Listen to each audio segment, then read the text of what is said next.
Welcome to another deep dive.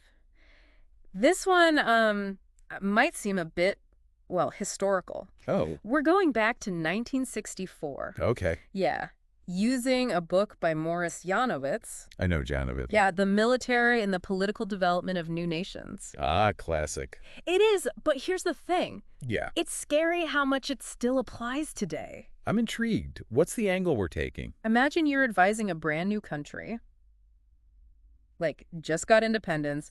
What do they need to know about their military? That's a great way to frame it. Because it's not just about, like, tanks and guns, right? It's about the whole relationship between the military and the The government, the the people. whole system. Yeah. Exactly. So to start, when Janowitz talks about these new nations, who's he actually talking about? He's mostly focused on those countries in Africa and Asia Okay. that got their independence or modernized really fast Yeah. after World War II. It's not like a formal category, though. No, not like developed or Yeah, whatever. yeah. It's more about the shared experience they were all going through. Similar economic problems, Yeah. social stuff. Right. But the biggest one, I think, was figuring out the military. Like where it fits in once you're not fighting for freedom anymore. Exactly. How do you go from an army of, revolutionaries to an army that actually helps build a stable nation? And that's not an easy transition. What I find interesting is who Janowitz doesn't include. Oh. Latin America. Oh, yeah. They had tons of coups, military involvement in politics. Right, right. But their history's different. Totally. They got independent way earlier. So by the time Janowitz is writing, their civil military, how they work together, it had already evolved along a different path, He's zeroing in on that post-World War II wave. where things were still raw, like figuring it out as they went. So let's get into those raw issues. Janowitz starts with this concept of Legitimacy. legitimacy, right? Seems simple, but huge GE for new nations. Why is it so important, especially when we're talking about the military? Okay, so legitimacy is, at its core, whether people believe their leaders have the right to actually rule. Like, do they deserve to be in charge? Exactly. It's the bedrock of any government. But imagine a country where everyone thinks, man, these guys are phonies. Damn. Guaranteed. And for new nations, it's even more fragile. They've just gone through revolutions, independence struggles, huge upheaval. The old way is gone. Gone. But the new one's still got to prove itself. And the military gets tangled up in this legitimacy question in a really interesting way. Because they're the ones with the guns, right? In a way, yeah.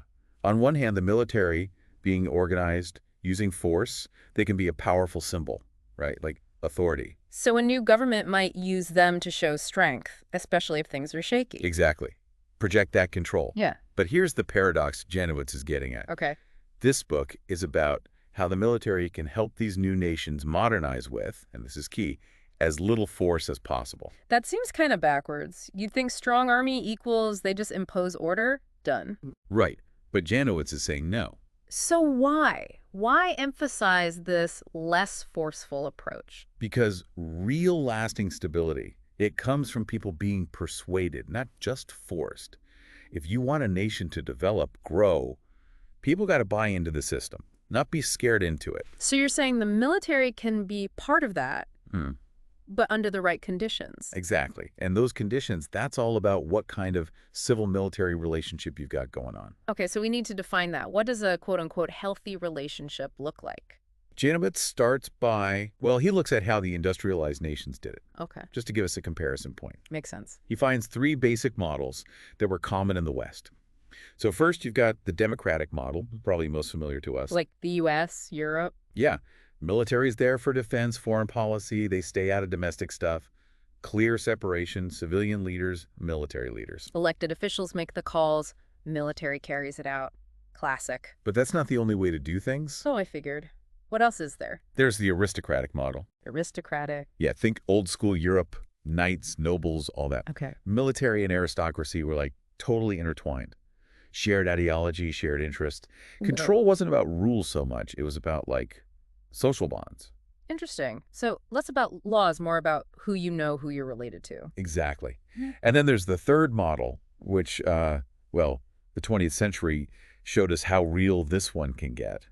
The totalitarian model. Totalitarian. Here, the military is like a tool of the one-party state. They might get tons of resources, influence, but They're also tightly controlled.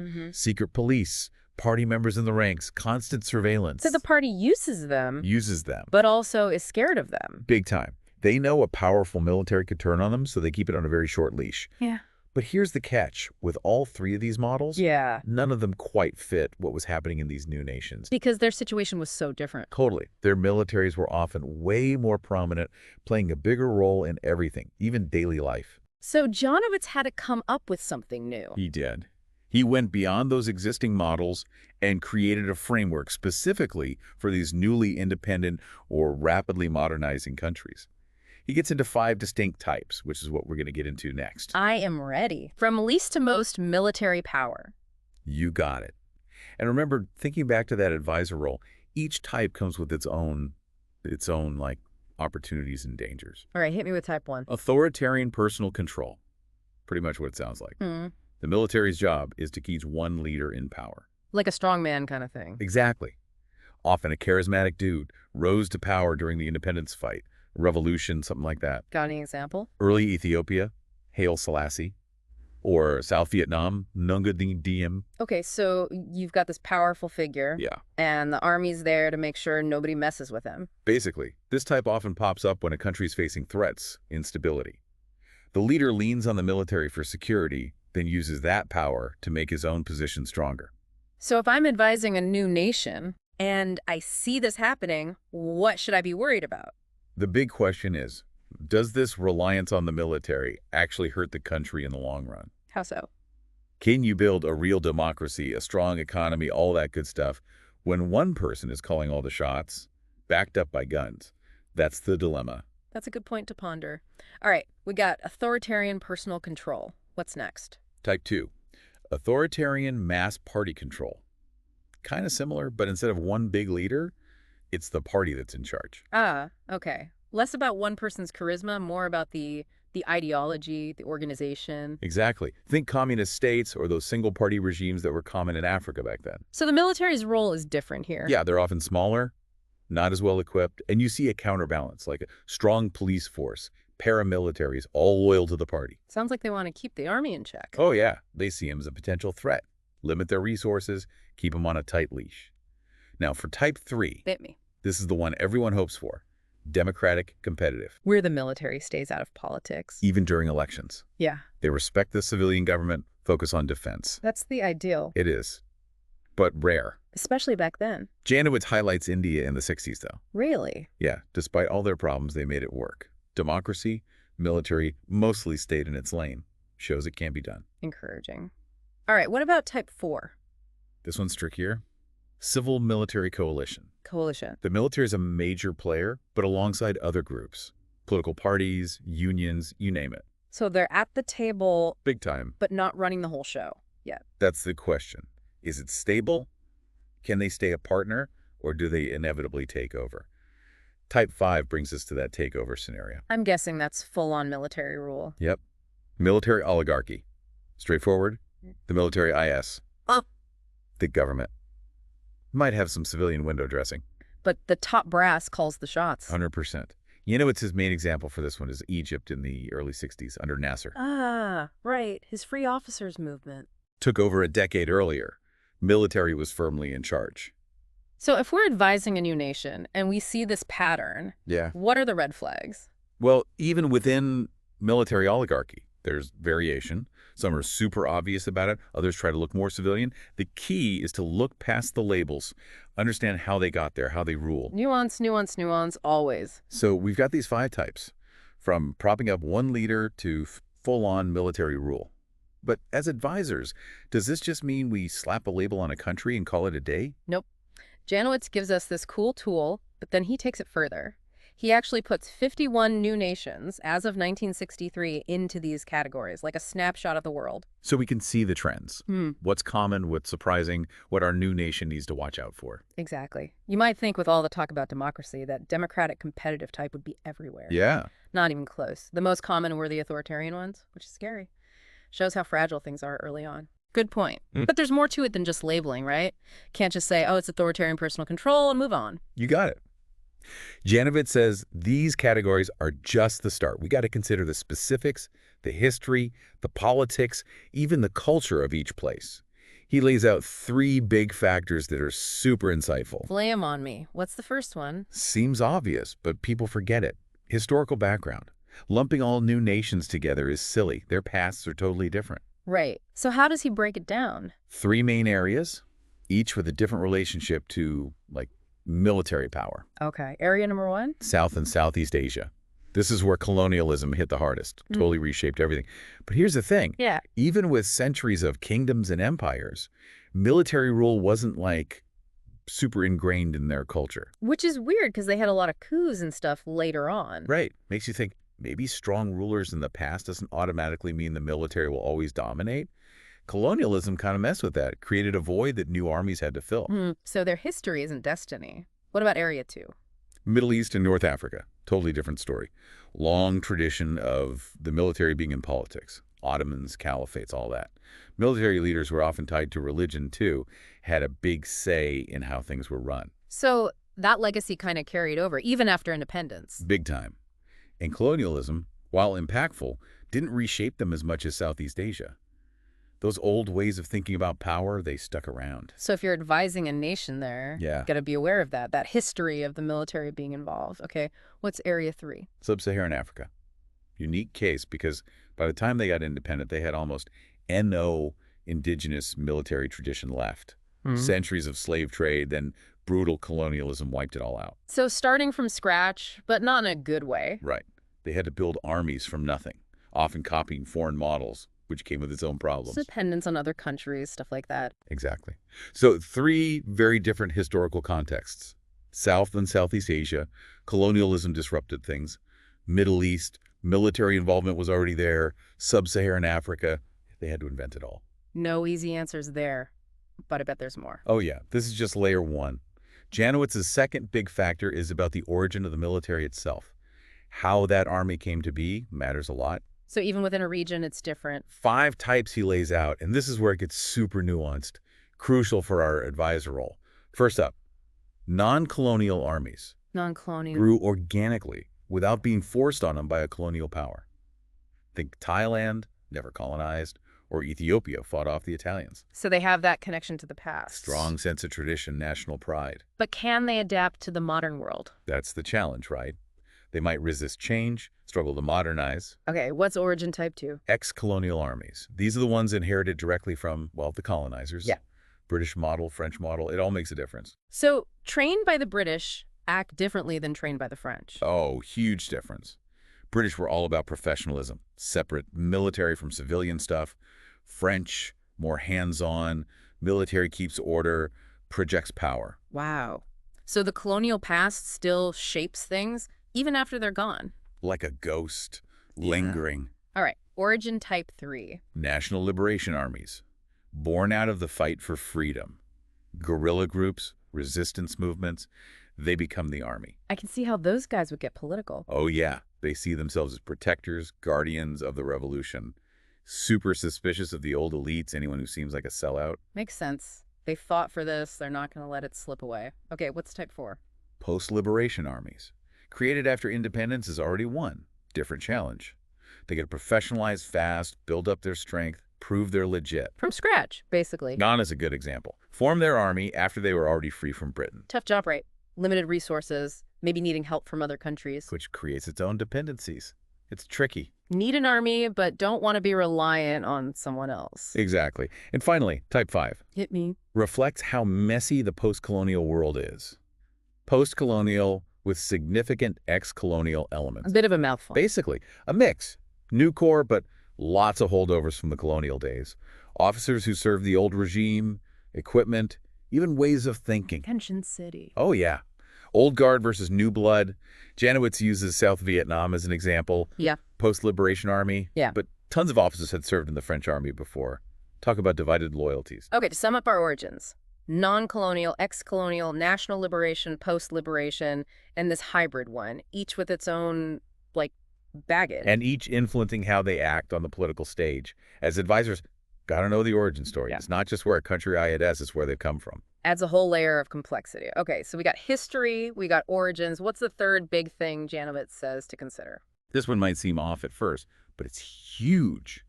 Economic development. Now, here's the usual thought.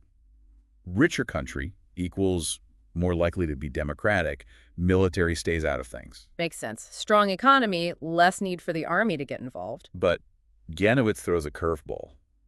The link between economics and the military's role is way more complicated. Really? So booming economy doesn't equal hands-off army? Not always. He does say that in super poor countries, you often see what he calls personalist rule.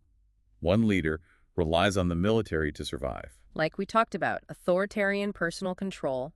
When there's not much to go around, power gets concentrated. And the military often becomes the decider. But it gets weird after that, right? Once you get past that extreme poverty, the link between economics and military intervention, it gets murky. So a country doing better economically could still have a coup just as easily as a peaceful democracy. That's what Janowitz found.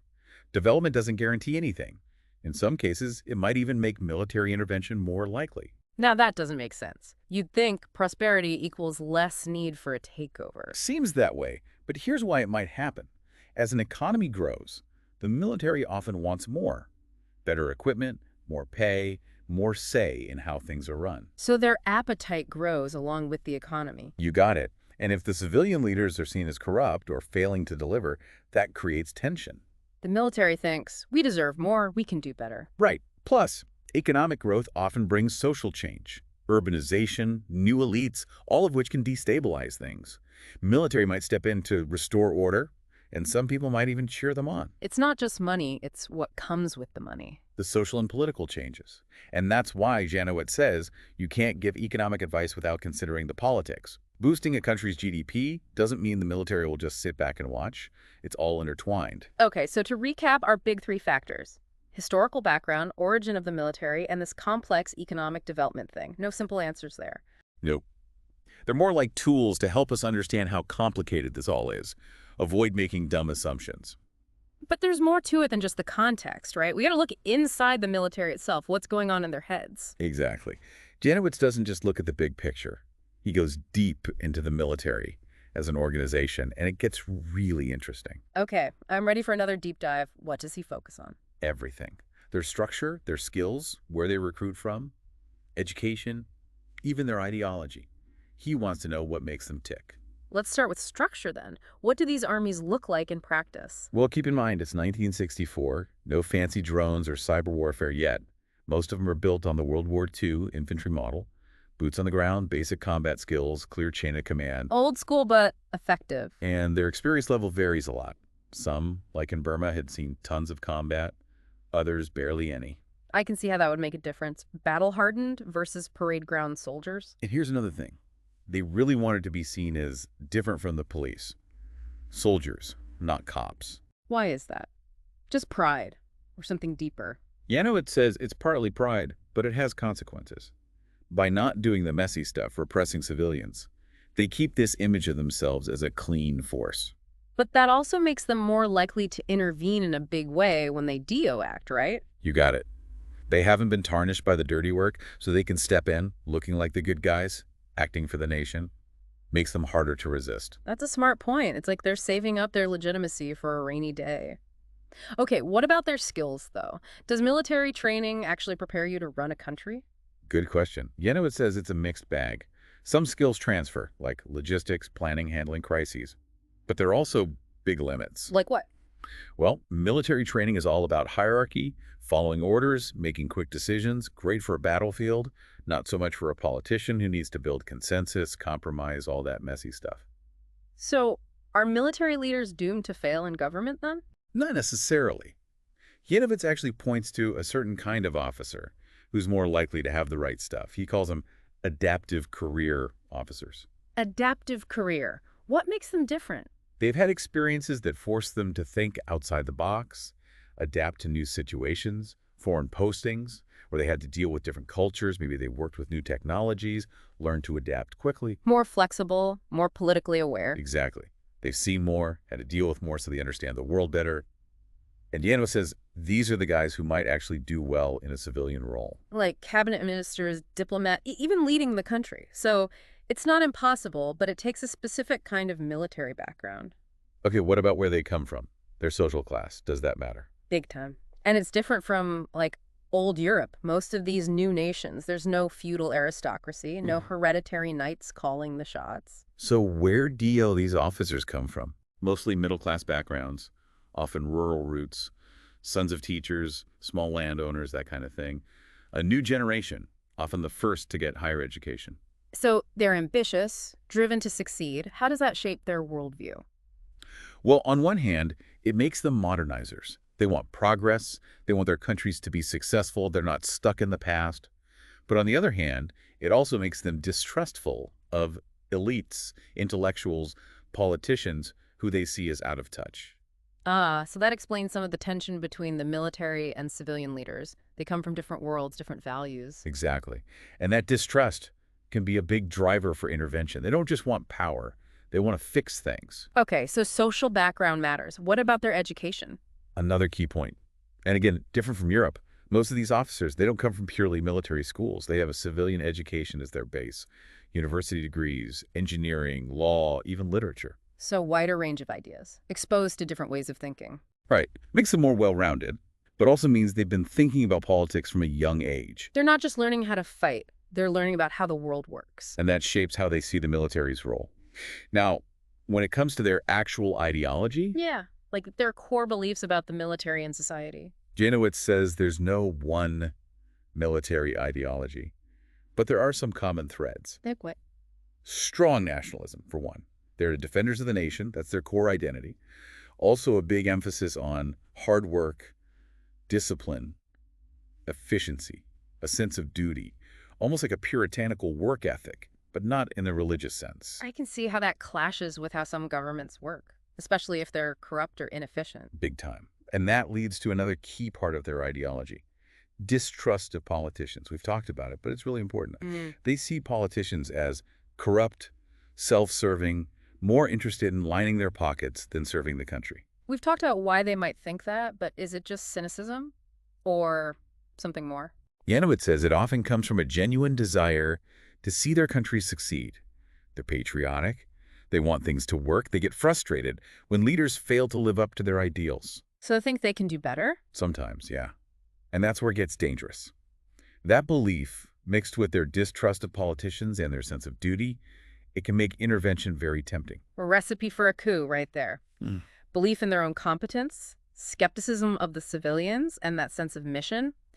But how does it actually happen? What are the mechanics of a military takeover? So we've got all these factors pushing a military towards taking over their history, what's going on inside the military, even the economy. But how does a coup actually go down? Do they just show up one morning and announce it? You'd be surprised. But Janowitz, he breaks it down into two main types.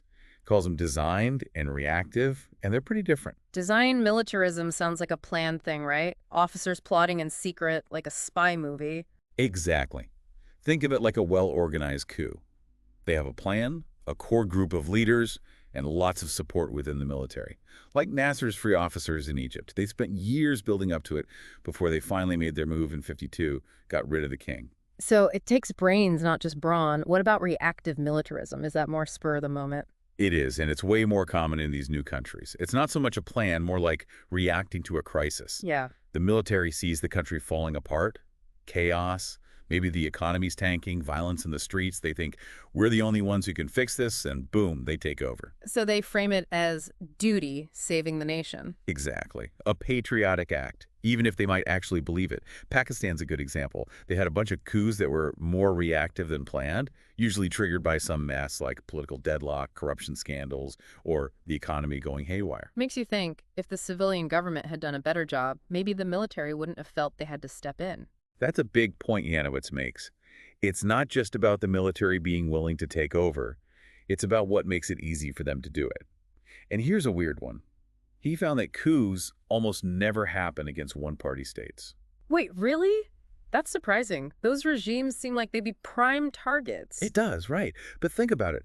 Those one-party states, whether they're communist or whatever, they're really good at controlling the military. They put their own people in the ranks. They have their own security forces to keep the army in check. They use propaganda, surveillance, the whole 9 yards. They know a coup is possible, so they work hard to prevent it. So they're so afraid of it, they actually stop it from happening. Kind of ironic, right? It shows you how much power is about perception. And it's something for you as our advisor to think about. If you're helping build a new nation, you got to be smart about the balance of power. Not just between the military and the civilians, but between everyone. Different parts of the government, different political parties, all the groups that make up society. Keep everyone in check so no one gets too powerful. Exactly. Okay, so we've talked about things inside a country that can cause coups. But what about outside influences? Does Janowitz get into foreign policy? I was just thinking that, like, these new nations aren't just dealing with their own problems, they're stepping onto a world stage that's already pretty messed up. Right. And Janowitz hits on this. Remember, it's the Cold War. U.S. and Soviet Union are fighting for influence everywhere, offering aid, military support, all that. And that puts a ton of pressure on these new nations and their militaries. So it's not just about who's in charge at home, it's about navigating global politics and trying not to get crushed in the process. Exactly. Think about military aid. If a country depends on one superpower for weapons and training, that creates leverage. The military might feel like they have to keep that patron happy, even if it means going against their own government. So a foreign power could actually encourage a coup, use the local military to get what they want. Happened all the time during the Cold War. Latin America, Africa, Southeast Asia, you name it. One side backs a coup to get a friendly regime in power. The other side tries to destabilize things. Super dangerous game. And for these new countries, it's like trying to learn to walk while balancing on a tightrope. It's rough. Janowitz suggests that one way to avoid this mess is to get support from multiple countries. That way, you're not beholden to just one. It gives you more options, more independence. Don't put all your eggs in one basket.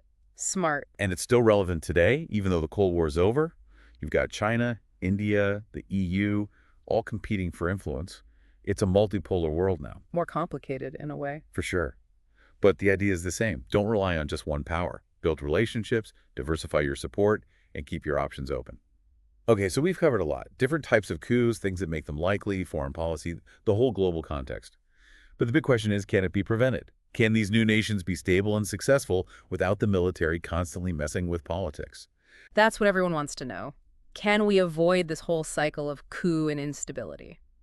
That's the million-dollar question. Mm. And Janowitz, he doesn't give us a simple answer. But he does talk about some conditions that make what he calls political balance more likely. It's where the military does its job defending the country, but doesn't try to run everything. Okay, I'm all ears.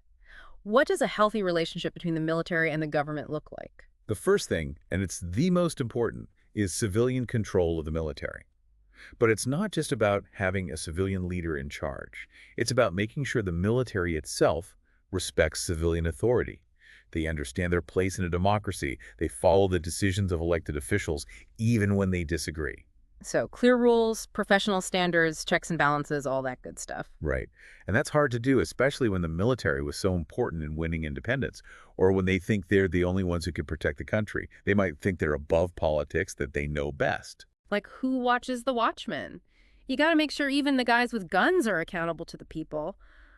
What else makes this political balance more likely? Janowitz calls the second thing internal professionalism. It's all about creating a culture of merit, competence, and doing things the right way inside the military. Clear standards for everything, from recruitment and training to promotions and discipline. And those standards have to be applied fairly, no matter who you know or what your political views are. So a professional military that's focused on defending the country, not on personal gain or political power. Exactly. And it means emphasizing education, both military and civilian, encouraging critical thinking, teaching ethical behavior. You want officers who are not just good at fighting, but who are also thoughtful, responsible leaders who understand the world.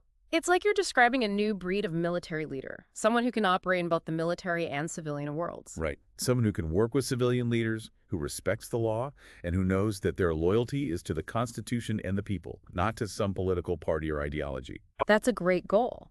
But is it realistic? It seems super hard to achieve, especially for these new countries that are dealing with so many other problems. It is tough. But Janowitz gives some examples of countries that did manage to find that balance. where the military played a positive role without taking over. India, like we talked about before, is a good example.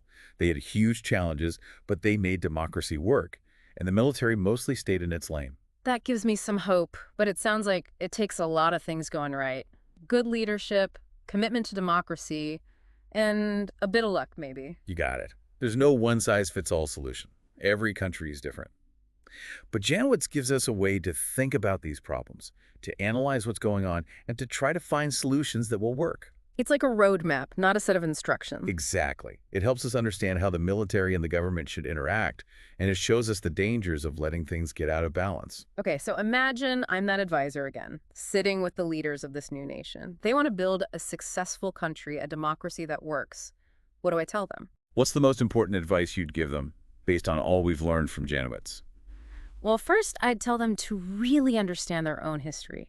Don't just try to copy what other countries have done. What worked for India might not work somewhere else. Every country has to find its own path. Know thyself, right? Exactly. And then I'd tell them to build a military that's strong and professional, but keep it under control. Invest in training, education, all that, but don't give them a free pass. Make sure the civilians are in charge. Set clear limits on what the military can and can't do. Find that balance between a capable military and a strong democracy. Exactly. And lastly, I'd remind them that building a successful country takes time. There are going to be problems, setbacks, maybe even crises. But if they stick to their principles, take care of their people, and build institutions that work, they have a real shot at making it. Well said. It's a message of hope, but also a challenge. It reminds us that the future isn't set in stone. We have to create it day by day through our choices and our actions. Well, on that note, I think we've reached the end of our deep dive into the military in new nations. Thanks for coming along on this journey with us. We've covered a lot of ground, from types of military rule to the factors that shape how things work out, from how coups happen to what a balanced system might look like. It's been a great discussion, and I hope it's got people thinking about how important it is to get this relationship between the military and society right. If you're interested in learning more, definitely check out Janowitz's book. It's a tough read, but it's full of smart insights that are still relevant today. And remember, figuring out how to have a military that serves the people, not the other way around, is something we have to keep working on all the time, everywhere. It's a constant effort, and there's always more to learn. Well, that's all for this episode of The Deep Dive. Thanks for listening. Thanks for having me.